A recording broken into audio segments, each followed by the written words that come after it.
Hey, this is N Squared Sports, and today we're going to be talking about Michael Thomas and his recent extension and AJ Green's recent foot injury. Nick, you want to give us more details about AJ Green? Yeah, so AJ Green at the start of training camp injured his foot. He is suspected to be out a couple weeks in the actual NFL season, and they thought it was going to be a little bit more, and it still could be, but it's suspected to be 1 to 2 weeks in the season. So. Yeah, so there's a chance it could be more, but it's pretty much a guarantee, like you said, for the first 2 weeks. So it's actually bigger than I think most people sort of make it out to be, because when I'm looking at the Bengals season, it's pretty tough. Not that many people are giving the Bengals a shot anyway, but when I'm looking at their just the regular season, they're going to start off at the Seattle Seahawks, which should be a loss without AJ Green. They're going to host the San Francisco 49ers without AJ Green. I don't expect them to win. They won't have enough offensive firepower. Yes, they do have Tyler Boyd as their second wide receiver, though I don't believe he's going to be enough to really carry that load. I mean, would you agree with that?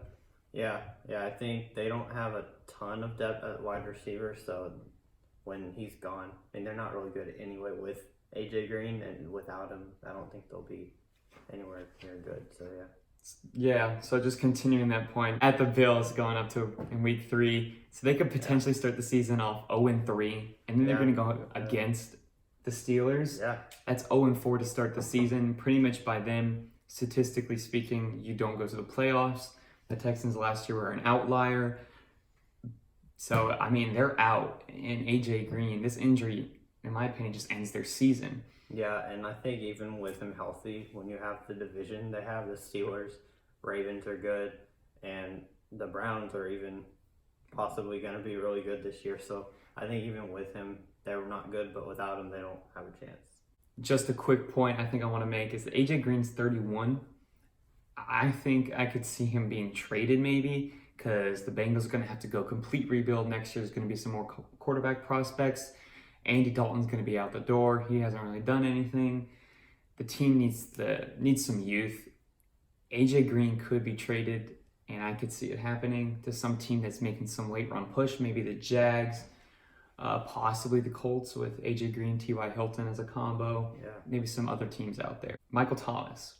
What do you give us? So Michael Thomas just signed the biggest wide receiver deal in NFL history. It's 5 years, $100 million.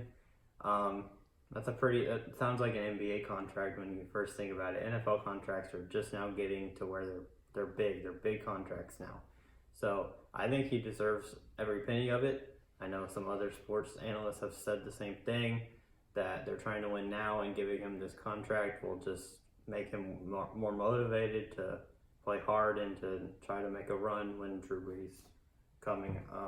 He's old now, so they only have a couple more years with him, and so they want to make a run. I mean, I think he deserves it. I mean, the last couple seasons he's had some historical numbers. I mean, he has used a ton of that offense. They need him on that team. I'm not high on the Saints this year, as in a previous video I had my whole 20-minute rant about the Saints, but it was needed. This does reset the market, and we're about to see a bunch of wide receivers going to be hitting the market again. I think they needed to do it because they don't have, again, just kind of like the Bengals, they don't have a ton of depth at wide receiver, and he's very productive.